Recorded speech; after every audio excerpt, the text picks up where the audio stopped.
tingnan. Pasyalan natin. Ito yung sitaw kong 31 days na. Yan po, 31 days na po yan. 31 days. Punta muna tayo dito. Sitaw na 31 days na. Yan na po siya. Yan na po siya.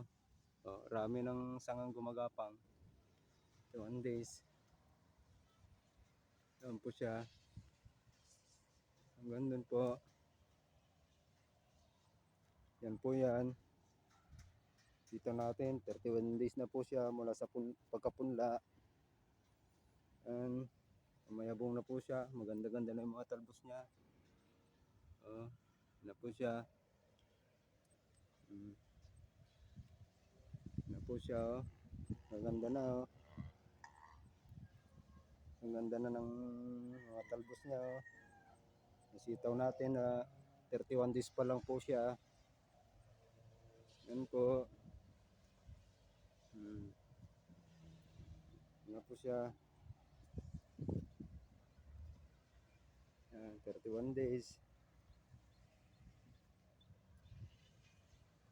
Yan na po siya. 31 days na sitaw. 31 days. Yan na po ang ating 31 days na sitaw.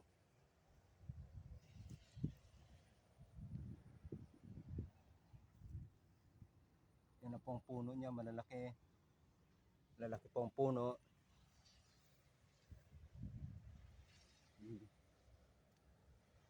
Yan na po.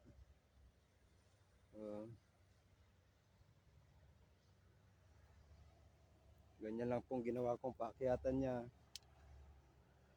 Apatan. Yan.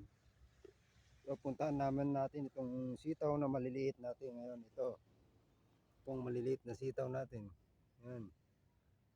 Maliliit pa po yan. Mga sa 10 days po lang po siya. 10 days. 10 days pa lang. Mga 10 days na sitaw pa lang po. 10 days. 10 days.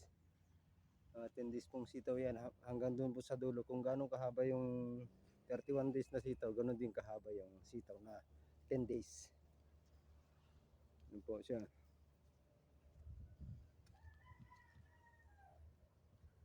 Yan po. Yan po sila. Yan po.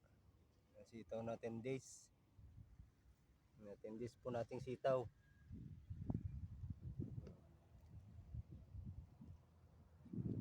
Days.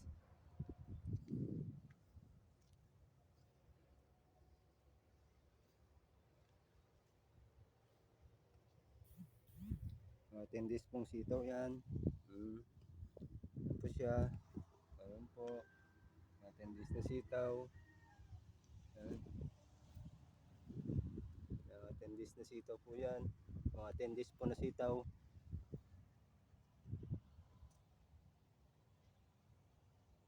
Uh,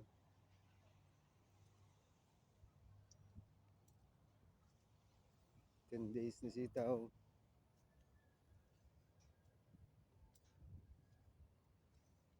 Mga 10 days po yan. Mga 10 days sitaw. Yan. 10 days po yan. Wala pa po ako nilalagay ng mga abono dyan. Hindi pa naglalagay ng abono.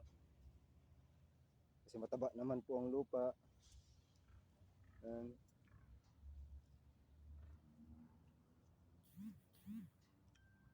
Yan. Mga 10 days po yan. 10 days. Mga 10 days na sitaw po yan, mga kagulay. May tanim rin akong piraso lang mga labanos dito. Ito po yung mga labanos kong maliliit. Maliliit pa, labanos. Labanos po yan. Mga labanos. Labanos po yan. Labanos, mga 14 piraso lang po. At ito naman isa yung kangkong na napasama sa bili